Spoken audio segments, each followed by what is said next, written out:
அமெரிக்காவின் வரி விதிப்பால் ஜவுளித்துறையில் சீனாவின் ஆதிக்கத்தை கட்டுப்படுத்த முடியும் என இந்திய ஜவுளி கூட்டமைப்பின் ஒருங்கிணைப்பாளர் பிரபு தாமோதரன் தெரிவித்துள்ளார். நியூஸ் 18 தமிழ்நாடு தொலைக்காட்சி செய்தியாளர் குருசாமியிடம் அவர் பகிர்ந்து கொண்ட கருத்துக்களை தற்போது பார்க்கலாம். சார் வணக்கம்.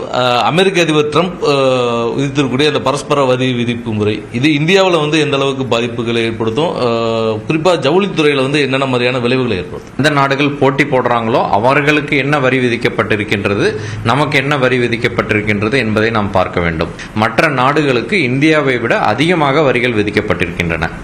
சைனாவுக்கு 34%, 34 + 20 சொல்றாங்க. முதல்லயே விதித்த டாரிஃபோட 54%. அப்போ இந்த ரிலேட்டிவ் டேர்ம்ஸ்ல பார்க்கும்போது இந்தியாவிற்கு இது சாதகமாகத்தான் இருக்கிறது. இந்த அறிவிச்சிருக்கக்கூடிய இந்த 26% அப்படின்றது எந்த அளவுக்கு சாதகமான அம்சங்கள் இருக்கும்? இன்னும் டாலர் சிட்டி இன்னும் அதிகமாக தன் உற்பத்தியை பெருக்கிறதுக்கோ மற்ற வியாபாரத்தை வர்த்தகத்தை அதிகரிக்கான வாய்ப்புகள்லாம் இருக்குமா? அதாவது பொதுவாக திருப்பூர் மாதிரி கோயம்புத்தூர் மாதிரி நகரங்கள் ஒரு ஏற்றுமதி கேந்திரங்களாக இருக்குது.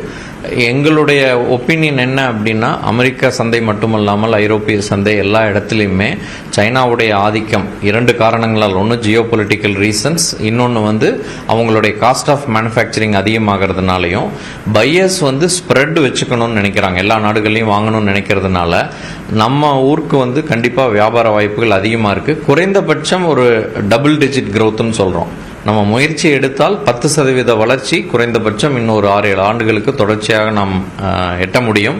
ஆனால் அதுக்கு நம்ம கெப்பாசிட்டிஸ்ல இன்வெஸ்ட் பண்ணணும். ஸ்கேல் காம்படிட்டிவ்னஸ்ன்னு சொல்லுவோம். பையர்ஸ் ஃபைனலாக என்னதான் டாரிஃப் எல்லாம் இருந்தாலும் போட்டித்திறனுடன் நம்ம தயாரிக்கிறோமா அப்படிங்கிறதையும் அவங்க பார்ப்பாங்க. அந்த ப்ரைஸ்க்கு நம்மளால் கொடுக்க முடியுதா அப்படின்னு. டாரிஃப் அட்வான்டேஜோட சேர்ந்து காம்படிட்டிவ்னஸும் பில்டு பண்ணால் உற்பத்தி துறை பொதுவாக தமிழ்நாட்டில் மிக அதிக வளர்ச்சியை பெறும் என்று நாங்கள் நினைக்கிறோம். அந்த ட்ரம்ப்புடைய இந்த அறிவிப்பு ஜவுளித்துறைக்கு மட்டும் சாதகமாக இருக்குது அப்படின்றத எடுத்துக்கலாமா, இல்லை பொதுவாக மற்ற எந்தெந்த விதங்களில் எந்தெந்த துறைக்கு சாதகமாக இருக்குன்னு எடுத்துக்கலாம்? பொதுவாக ஜவுளித்துறை, ஃபார்மா செக்டர் இன்னைக்கு ஹைலைட் ஆகிருக்கு. இந்த 2 செக்டர் எய்தர் லீஸ்ட் எஃபெக்டட் அல்லது நாட் எஃபெக்டட்னு சொல்லலாம். அதர் செக்டர்ஸ் அனலைஸ் பண்ணிட்டு இருக்காங்க. இன்னும் ஒரு கிளாரிட்டி வரல. மேபி 1 or 2 daysல அதை பற்றி தெரிய வரும்.